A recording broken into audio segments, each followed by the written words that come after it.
Sa isang bansa na agrikultura ang pangunahing industriya, malaking hamon ang pagpapanatili ng kaayusan at patas na pamamahagi ng lupang pinagkukuhanan ng hanap buhay ng ating mga magsasaka.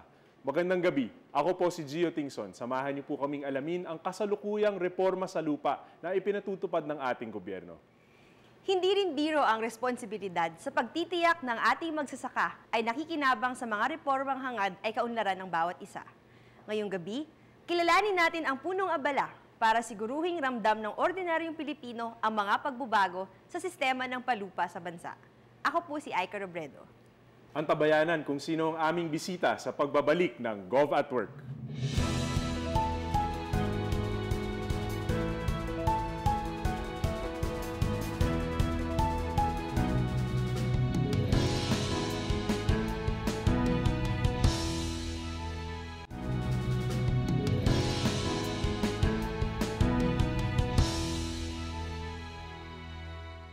Isang batikang miyembro ng gabinete na pinalawak ang karanasan bilang aktibong leader, agrarian reform advocate, lawyer at educator. Nagtapos sa University of the Philippines, Diliman noong 1983 with a degree in Business Administration at pumasa sa Philippine Bar Exam noong 1991. Taong 1990 nang italaga siya ni dating Pangulong Cory Aquino bilang kauna-unahang chairman ng Presidential Council for Youth Affairs na mas kilala ngayon bilang National Youth Commission at inatasang ipatupad at palaganapin ang mga proyekto nito para sa mga kabataan. Isa rin siya sa founding members ng Lawyers League of Liberty, isang grupong isinusulong ang katapatan sa pagsunod sa batas, justice reform, transparency at accountability sa pamahalaan. Ang karanasan niya sa usapin ng land and property rights, international trade law, e-learning programs at agricultural policy ay naging malaking kontribusyon para maisulong sa tamang direksyon ang adhikain ng ahensya. Narito na siya, Agrarian Reform Secretary Virgilio Gil de los Reyes. Gabi. Makakasama natin ngayon ang DAR Secretary, Secretary Gil de los Reyes. Sec, magandang gabi po. Magandang gabi po sa inyo. Sir, first things first, alam po natin na yung agency nyo, yung lead na nag-implement ng CARP. Ano-ano po yung specific projects natin or programs? Well, may tatlong mandato ang CARP. No? Una, pamamahagi ng lupa. Pangalawa ay paggawad ng support services kung tawagin natin sa magsasaka. At pangatlo, yung agrarian justice delivery, which means yung pagresolba ng mga kaso at saka pag-represent o magiging kinatawan ng mga magsasaka sa mga usapin. Mm-hmm. Sir, sa mandato ng DAR, can't help but compare how our land reform system is working vis-a-vis our neighbors. Kunwari sa Japan, very successful, South Korea, etc. etc. Ano po yung nagiging malaking challenge when it comes to land distribution in the Philippines? Well, unang-una, ang Japan, Korea, Taiwan ay hamak na napakaliit ng area. Mm-hmm. Isa yon. Pangalawa, ginawa ng Japan, Korea at Taiwan ang kanilang land reform program makatapos ang pangalawang digmaang pandaigdig. Ibig sabihin, sa Taiwan, si Chiang Kai-shek gustong paalisin yung mga landowners na taga-Taiwan. So, kailangan niyang mabilis ang gawin yon kasi ito sa power game. Mm-hmm. In the case of Korea, when the North Koreans attacked South Korea, again, they had no choice but to do a land reform program in the speediest time possible. Japan was the same thing. Japan's land reform program was actually set up by General Douglas MacArthur. The common thing among these three is that there was a very, very strong state that implemented land reform. It was a very small area compared to us. Whereas in our case, we started doing it 1972 under the rule of law, which makes it very different. Of course, in 1972, you also had the martial law. You know, one vignette I always tell people is in 1972, landowners were supposed to report their land holdings, not to the Department of Agrarian Reform, but to the Philippine Constabulary. But unfortunately, even though we had so much time, 14 years during the time of President Marcos, land reform under rice and corn, which was the land reform of President Marcos, was not finished during that time. It had to spill over during President Cory's time to give the title. So talagang delayed na delayed tayo. So pangalawa, lawak. Pangalawa, yung rehimen na nagpatupad. At pangatlo, yung proseso na ginawa natin. Sir, ano na yung status ngayon ng CARPLAT? Di ba kasi matatapos siya sa 2014? So ano na po yung status ngayon? And then, what happens after 2014? Una-una, siguro, pag nagbalik tanaw tayo, kung babalikan natin yung batas na pinasa noong 1988, wala namang sinabi kung kailan matatapos. It sabi, preferably 10 years. Noong 1998, yung first 10 years, ang ginawa ni Pangulong Ramos at saka ng Kongreso, in-extend lang yung funding para yung PCGG wealth, automatic sa CARP. Ang medyo nagkagulo kasi noong 2008, ang pinalabas na pananaw ng pamahalaan noon ay magtatapos ang CARP ng 2008. Na ang totoo noon, ang matatapos ay funding. So yun ang malaking isang problema, kaya nagkaroon ng 5 years hanggang 2014. Ngayon, ang buti na lang doon sa batas na pinasa, yung RA 9700, merong Section 30 na sinasabi na kung meron pang natitirang lupa at may usapin, pagdating ng June 30, 2014, pwede mong itawid beyond June 30, 2014. So there was really a window, as it were, that allows us to go beyond 2014 because we still have a balance as of 2010, 2009, almost 1 million hectares when we came in 2010. Sir, so just to drive at the point, hindi matatapos ang distribution ng lupa by 2014. Ano po yung timetable na tinitingnan? Ang tinitingnan natin timetable ay 2016 kasi noong 2011, nung mga 12 months into the administration of President Aquino, nagtataka na kami lahat kung bakit ang bagal ng acquisition. Now, there are several reasons why this happened. Isa, ang tinira ng mga nakarang administrasyon sa administrasyong ito ay private agricultural land titled. Ang dating kinuha ay government-owned land, walang titulo, o kaya ay voluntary land transfer. Ibig sabihin, may kasunduan yung mag-asaka at saka may-aring lupa na ibigay na. So wala kang kailangang problemahin sa records, wala kang kailangang problemahin sa technical description, wala kang kailangang problemahin sa pag-ibigay ng halaga doon sa lupa. Nung kinalkal natin lahat yung records, lahat ng records hanggang sa pinakamalayong liblib na lugar, mula Batanes hanggang Hulo, kinalkal lahat ng folder. At doon natin nakita na malaki talaga yung problema, hindi matatapos by 2014. Kaya noong May 2012, sa isang pulong ng BISPO at saka ng civil society groups, sinabi namin, hindi natin matatapos by 2014. Pero ito yung remedial measures. Kaya naglagay tayo ng mga remedial measures. Kasi nung pinresenta natin sa ating Pangulo, sinabi ng Pangulo, ito yung problema. Ang tanong, ano solusyon? At ito yung solusyon na ginawa natin. Padalhan lahat ng notice of coverage, lahat ng lupa ngayon. Papasin nyo sa dyaryo, palagi kayo may notice of coverage. Para sabihan yung mga tao na itong lupa nyo covered. Para ito yung kaso.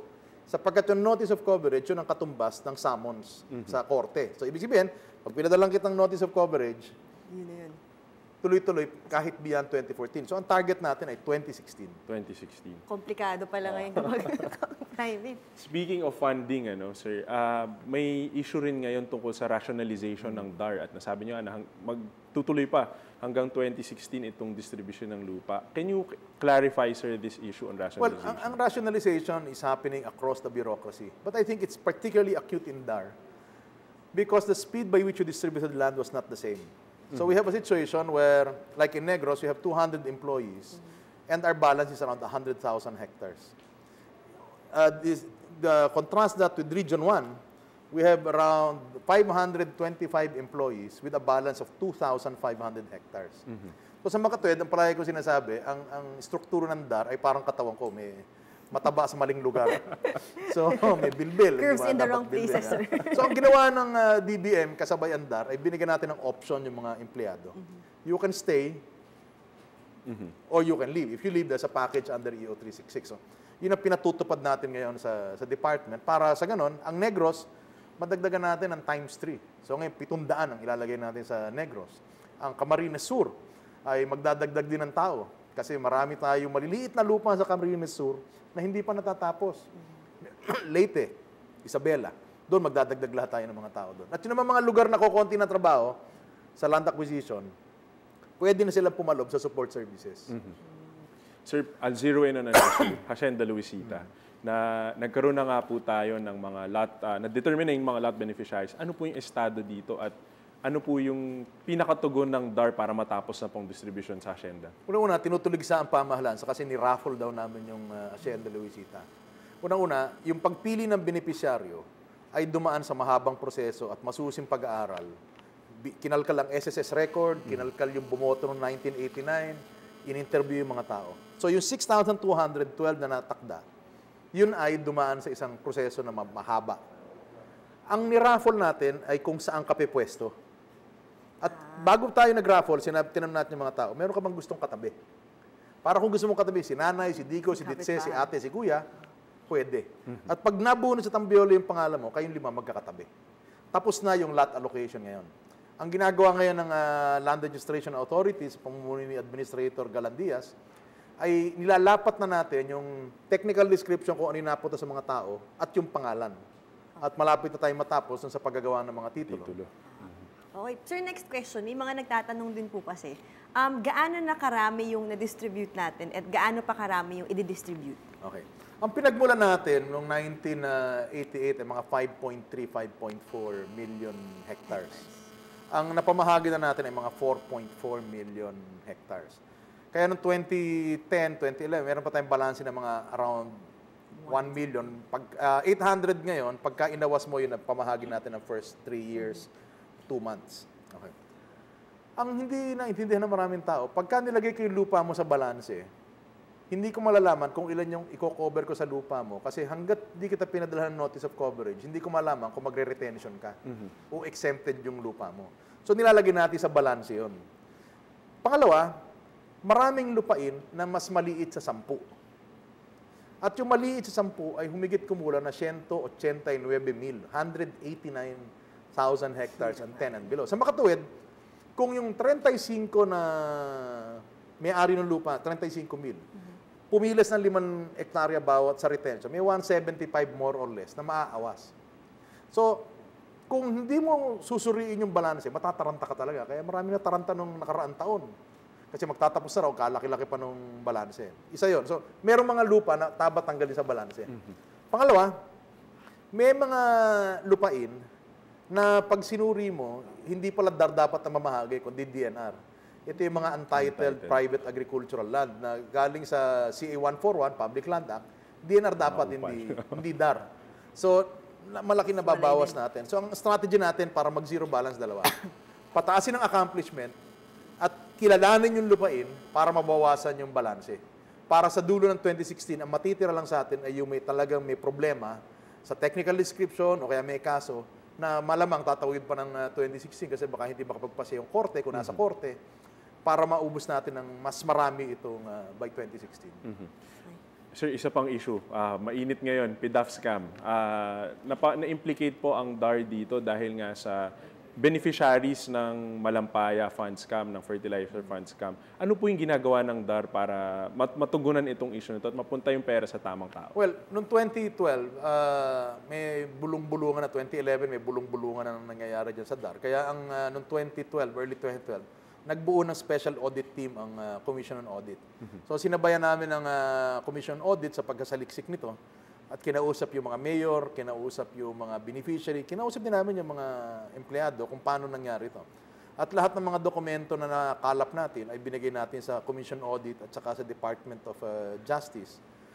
Ito yung 900 million na binigay sa humigit kumulang na 90 LGU sa na dumaan sa 12 NGO.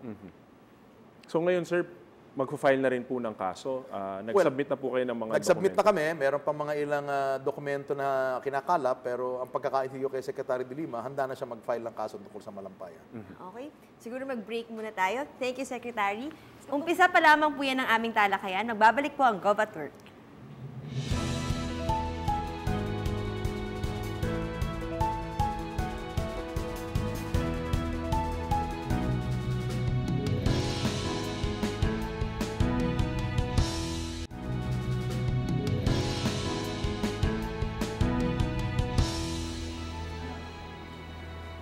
Nanonood pa rin po kayo ng Gov at Work. Kasama natin si Department of Agrarian Reform Secretary Gil de los Reyes. Sir, bago tayo nag-break, pinag-usapan nga natin itong Malampaya Fund scam. Pwede niyo po bang i-explica? Kasi ang sinasabi ng mga lumalabas ang reports from whistleblowers na fake daw ang mga signatures or kahit ang mga mayors from Pangasinan, from these regions. Saan po nagkamali ang implementing agency? At maraming tao ngayon na sinisisi ang implementing agency when it comes to the scam. Ano? Base sa records na nakalkal natin sa DAR, humingi ang DAR ng pondo na 900 million noong Oktubre 2009 para sa pagtulong sa mga magsasaka na nasalanta ng bagyo noong taon ng 2009. So, Ondoy po ito. Ondoy pa yun. Ondoy yata yun. Oo. Tapos, so nung December 2009, doon lumabas yung pondo galing sa DBM coming from Malampaya Fund. Kasi ang Malampaya Fund, sa PD 910, may nakalagay, for energy and for other purposes that the President may determine. Yun yung napunta sa kaso ngayon. Kasi ano bang ibig sabihin ng huling phrase? Yung other purposes that the President may determine. Ang interpretasyon noon ay yung other purposes can be outside something that's related to energy or electrification or anything to do with power. It could be, in fact, be moved to other things. Like, there was 4 billion moved to the Department of Agriculture for the credit program. 900 million moved to DAR in 2009 for the purpose of assisting farmers who were affected by the storm. So, noong December, nilabas yung pondo in a period of 4 to 5 days, December 23 to December 27. Nilabas yung Memorandum of Agreement na tripartite between the local government, the mayor, the Department of Agrarian Reform, and the NGO. So, dun dumabas yung pondo. Ang tanong mo kayo na, anong mali sa proseso? Implementasyon, opo. Okay. Pag sinabi natin NGO, ang NGO ay dalawang pamamaraan kung paano nakakuha ng pondo sa gobyerno. Isa, as a beneficiary. Pangalawa, as a service provider. Pag sinabi natin beneficiary, eto yung may kooperatiba na magsasaka, binigyan mo ng resources para tumulong sa sarili nila. So, pwedeng traktora, pwedeng training, pwedeng pautang, yun ang beneficiary. At bago dapat gawin yon, dapat may mahabang proseso para malaman kung ito nga ay tamang beneficiary. Ang pangalawang proseso kung paano nakakatanggap ang NGO ay service provider. Walang pinagkaiba yan sa isang contractor ng kalye na gustong semento ng kalye, magbibid dapat siya sa gobyerno para malaman kung siya ba ay mayroong kapasidad o kaalaman o kakayahan na siya yung mag-implement. Yung Malampaya ay yung pangalawa. Yung NGO ay service provider. So, ang naging problema doon ay yung accreditation program at pangalawa, yung procurement ng services na yun. So, doon nagkagulo-gulo. At ito sa Malampaya, walang sa base sa mga records namin, walang senador na, walang legislators na involved. This was purely an executive branch operation. Sir, meron bang parang safeguard ngayon or, I don't know, some sort of policy para siguro wag maulit yung nangyari sa Malampaya? Well, ang ginagawa natin, bago tayo magbigay ng resources sa isang grupo na magsasaka, dumadaan sila sa tinatawag nating needs assessment, sa Dr. Mann diagnosis. At yung gumagawa ng diagnosis ay hindi lang DAR, kundi karaniwan ay state universities na binabayaran din ng gobyerno matapos sila mag-bid para malaman kung ito ba talaga ang dapat na lunas dun sa suliranin ng mga magsasaka. So yung beneficiary identification, may proseso. Yun namang pagbigay ng pondo as service provider, mayroong bidding process na dinadaanan. At itong bidding process follows the procurement law. So ngayon, sir, ano na yung mga measures that were streamlined besides, kuwari, di ba sabi na nadaan nga through a university, hindi ba ginagawa na rin to, sir, dati? Itong sa Malampaya, mukhang hindi. Kasi nga, in a span of 4 to 5 days na distribute, dumating yung SARO sa DAR, nilabas yung Agad-agad. pondo. On the guys, kasi ang tinatanong nila may kalamidad, so kailangan mabilis ang paglabas ng pera. Yun ang justification na lumalabas. Pero, alam mo, hindi naman to parang calamity fund. It is supposed to assist the farmers on recovering. So, the question there is, what is it that they need after a storm? Is it one size fits all? Is it the same farm kits for everyone? If you're a rice farmer and you're a corn farmer and a sugarcane farmer, Iba-iba, sir. iba siguro yung pangangailangan. Sir, puntahan naman natin itong assistance.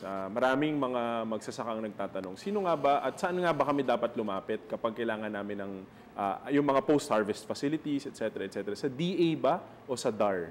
Well, ang maikling sagot dyan ay pareho. Kasi kung tutuusin natin, ang 90% ng ating mga magsasaka na sineserbisyohan ng DA ay siya rin siniserbisyohan ng DAR. So anong naging parang hatian? Una, ngayon, nag-uusap na palagi ang DAR at saka DA. So bago tayo maglabas ng resources, nag-uusap muna yung dalawang regional director. Ano ba yung magandang gawin dito? Pangalawa, ang focus ng DAR ay sa pagkapalakas ng organisasyon. Yung technology at saka yung kung anong itatanim is actually DA. So we really have to work together. And DA has a bigger fund than DAR. DAR has a budget for around 2 billion. And DA has a budget of almost 20 to 30 on support services alone. So, napakalaki. Kasi malaki yung big ticket items sa kanila. Irrigation, farm to market roads. So, nasa kanila yung rural infra. Ngayon, ang DAR, wala na rural infra. Nasa DA na lahat. Para sa ganon, pag naglagay tayong kalye, nasisigurado natin na yung kalye ay mayroong paggagamitan. Na malaki ang balik sa taong bayan. So, yun ang ginagawa ng DAR at DA. I think eventually,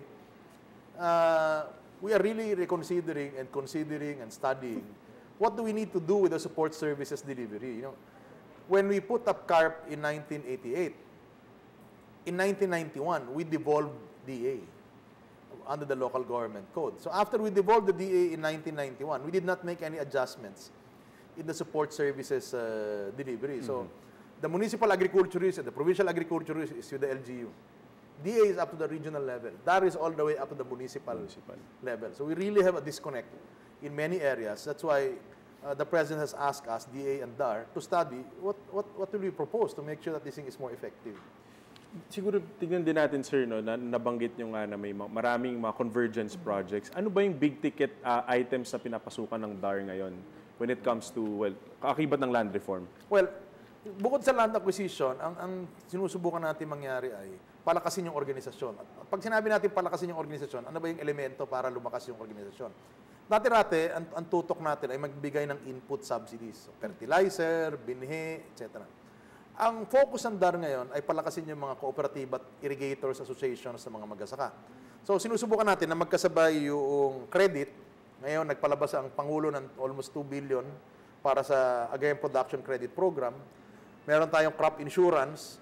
Meron tayong pagtulong sa pangangasiwa ng kooperatiba. Kasi hindi lang training na ilalagay ka sa kwartong malamig ng 3 araw, tapos seminar, tapos may manual, hasta lamista baby. Ito, coaching. Talagang 1-year coaching ng pangangasiwa. Pang-apat, yung agricultural extension. Panlima, ang hindi natin, at saka farm equipment. So, yung organization, the mode of organizing revolves around the farm equipment, how to use it. Because we cannot keep a tractor for every 30, 40 hectares. So, if you have a sugarcane black farm, you would have 1 tractor for, let's say, 60 hectares. So, you really have to manage how to use that scarce resource. And then the 6th one is something that has never been discussed until this administration came, which is a lot of agrarian reform beneficiaries are getting old. Ay, So, ang average age ng ARB sa agrarian reform community ay 57. Sa makatuwid, pagbigay mo ng titulo, 57 yung binibigyan mo. Pero ang magsasaka naman, ayaw namang ibigay sa anak niya kasi matagal niyang hinintay. 20 taon niya hinintay yung titulo eh. So, nasa kanya yon. Nung maaga pa yung CARP, walang problema na ang assumption mo na kung sino binigyan mo ng titulo, siya yung tutulungan mo para sa support services. Ngayon na lang natin sinabi na, teka muna, yung binigyan mo ng titulo, baka ang dapat mo kausapin yung anak. So, anong problema? paano niya ililipat sa anak? Paano yung pangasiwa nung lupain na yun? Yun ang ating binibigyan ng solusyon. Kasabay natin ang Bureau of Internal Revenue kasi magbabayad siyang estate tax. Pag pinasa ng lupa. Pero yung estate tax, pag sinuma mo, ay malamang nandun sa threshold na wala kang dapat bayaran. Kasi 200,000 and below eh. Yung estate tax, ang threshold yata 200, family home 1 million, deductible another million. So, zero. Pero, para pilapan mo yung kahon, yung estate tax return, malulula ka na kahit nag-aral ka, matatakot ka mag-check baka mahabol ka ni Commissioner Inares. Kaya inaayos namin yun para malipat yung mga lupa sa mga anak, malipat dun sa kanilang asawa pagka patay na, o habang buhay pa, ilipat na. So, ang ginagawa nating bago, matapos kung habang litanya, dati-rate, may credit, walang pangasiwa. May equipment, walang insurance. May insurance, walang pag-aayos ng titulo. Ang sinusubukan natin ngayon ay sabay-sabay natin gawin yun para lumakas yung organisasyon. Kasi ang objective ng DAR, mapalakas ang organisasyon para kahit anong mangyari sa crops. For example, isang malaking issue ay tubo. By 2015, babagsak ang taripa. Gawa ng ASEAN. Ang objective natin ay hindi pagandahin lamang yung tubo. Kundi, paano natin gagabayan, aakayin, at sasabayan ang magsasaka para mabuo yung organisasyon. Para pagka kahit bumagsak yung taripa at kung pumasok man ang asukal ng mga kapatid natin taga-Thailand, madali sila mag-shift kasi buo yung organisasyon, hindi buhaghag. So yun ang primary focus ngayon ng Department of Agrarian Reform, organization building. Kaya may mga pagkakataon tayo, kabibigay pala ng CLOA, may pasok na agad yung credit. Agad. Oo. Pero ang hirap gawin nun kasi para kang humihila ng kalabaw ng pasalungan. At teaser ngayon, yung may parang continuity na yung programa kasi pati yung pagpasa sa mga anak, pasok na sa mga projects ng DAR. Oh, kasi medyo like Luisita, the average age I think is 56 or 58. Siguro, tignan din natin kunwari sa beneficiaries ng mga magsasaka. Ang tinatanong nila, kanino ba kami kukuha ng support services, post-harvest facilities, etc.? Sa Department of Agriculture ba o sa DAR? DAR. Well, pareho, no? Kasi tulad ngayon, may namamahagi ng traktora ang DA, namamahagi din ng traktora ang DAR. Pero ang pinagkaiba lang ngayon, sinisigurado namin o iniiwasan namin yung magpatong para mangyari yun. Pero ngayon, sa field, may usapan naman yung DA at DAR para, kasi identify naman natin yung lahat ng organizations. So nag-uusap yung dalawa para mangyari yun. Sa rural infra, definitely DA yun. DA. Kasi ang gusto ng ating Pangulo ay huwag tayong maglagay, kasi dati may rural infra din na malaking component ang DAR. Huwag tayong magdoble-doble para mas strategic yung ating nilalatag na programa. Eventually, we're hoping that before the end of the President's term, we can restructure the support services agencies in agriculture so that we can be more strategic and efficient.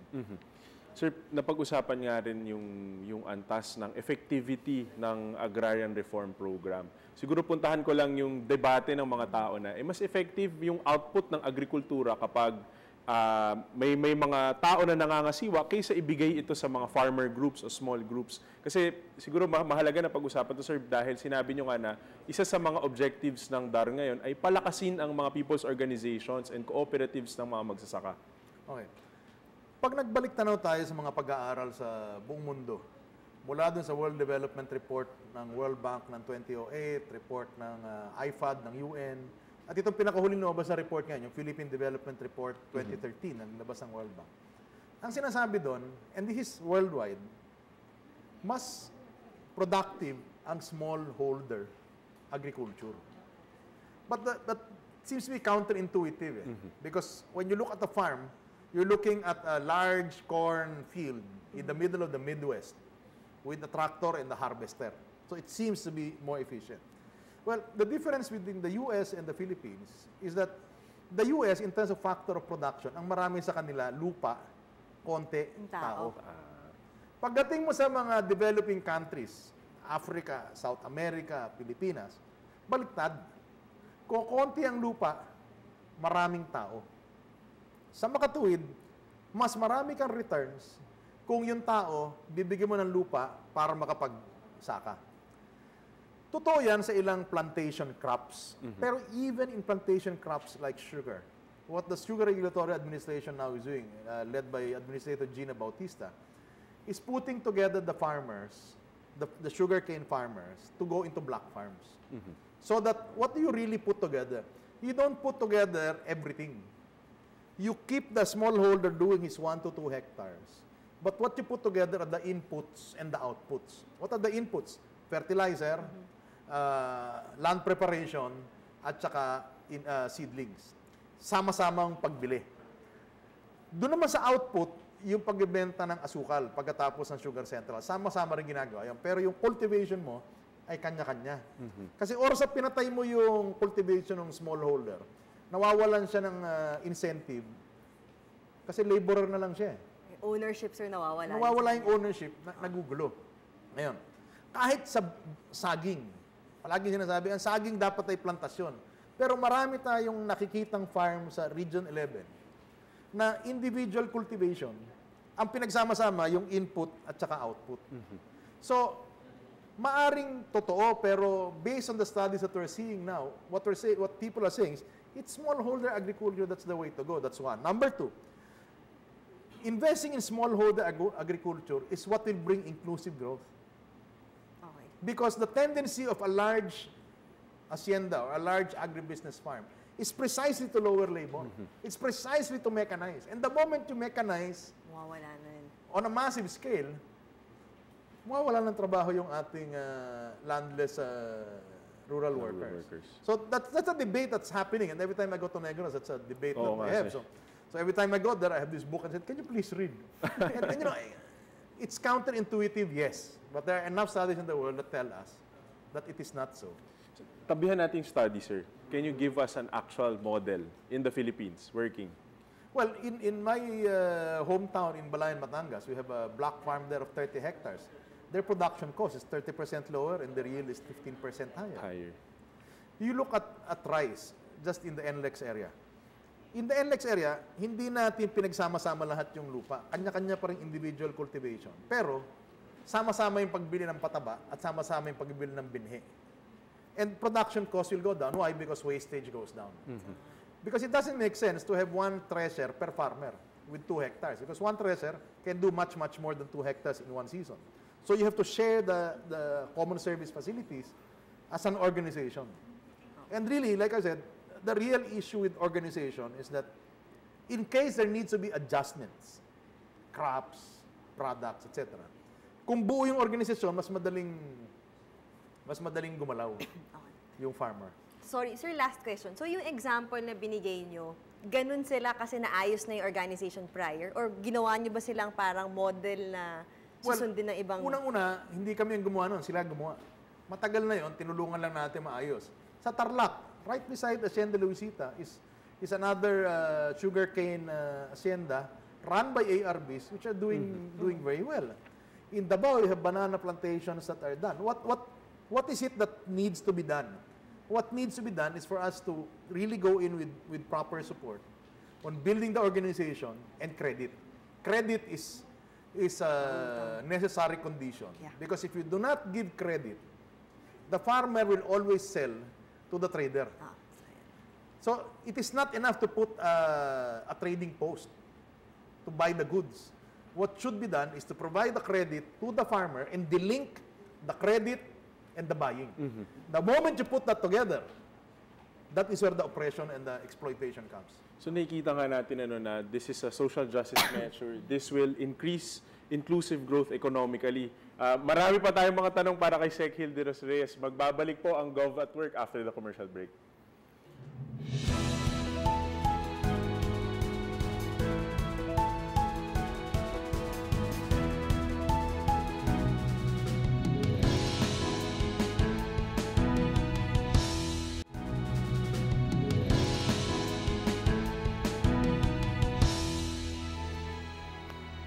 Welcome back po sa Gov at Work. Kasama pa rin natin si Agrarian Reform Secretary Hilde Los Reyes.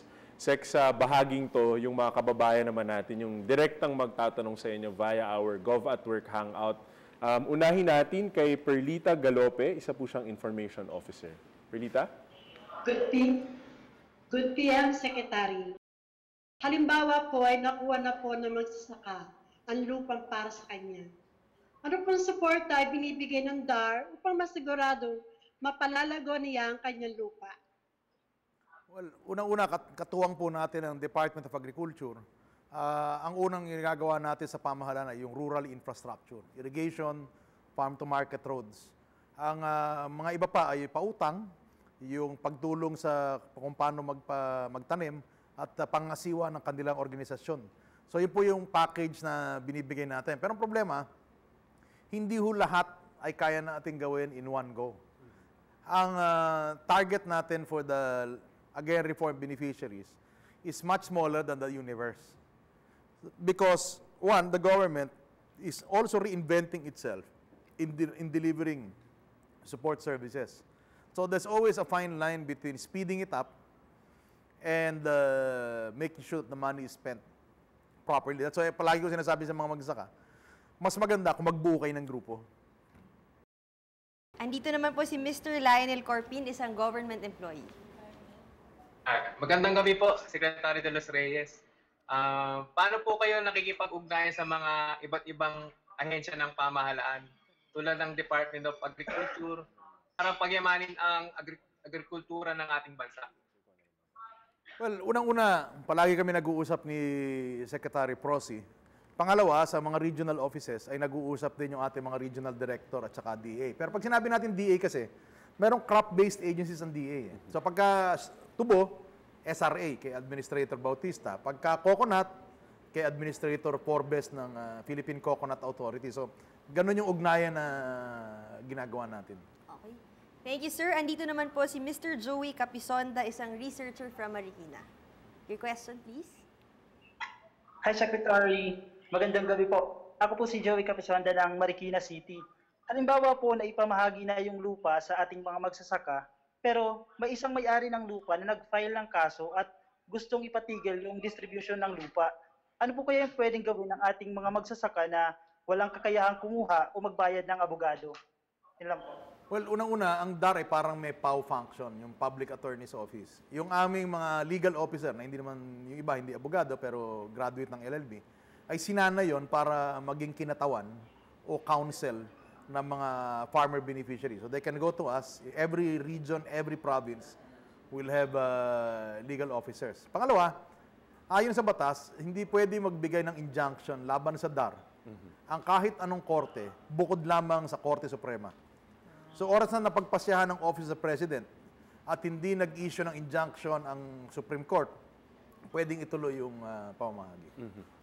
Maraming salamat sa mga nakasama natin sa Google Hangout. Sir, before we go to a break, may isa tayong online question. Ang tanong niya, paano niyo daw po natitiis yung mga nagpipikit sa labas ng DAR? May iba dyan, ilang taon na nagpipikit? Well, unang-una, kinakausap natin sila. Tuloy-tuloy naman yung pag-uusap. Pangalawa, bahagi ng pinasok nating trabaho na may masaya, merong hindi. Pero ang punto ko lang mensahe palagi ay kung ano man yung issue nyo, ay tinutugunan. Pero may mga pagkakataon na pag dumaan sa korte yung usapin, talagang wala kang magawa. So minsan nakakaiyak man, nakakalungkot. Pero anong gagawin mo pagka yun ang naging pasya ng Korte Suprema? So, aking bahagi ng trabaho yun. Okay. Mabigat ang trabaho talaga ng pagiging DAR Secretary. Maraming salamat, Sec, for this segment. Magbabalik pa tayo. We'll have more of Secretary Gil De Los Reyes.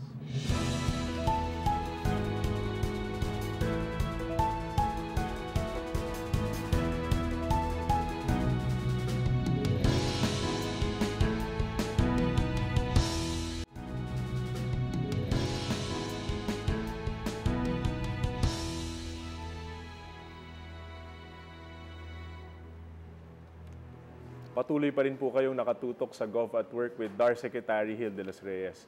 Sec, ito naman yung lighter side of things. Medyo napaserious tayo kanina. We'll ask you the more personal questions. Simulan ko na sa konsepto ng reincarnations. Marami nagtatanong ng mga online users. If you were to be reincarnated as an animal or a plant, what would it be? Alam mo, matagal kong iniisipan nung pinagay nyo. Kaya, hindi ako niniwala sa reincarnation.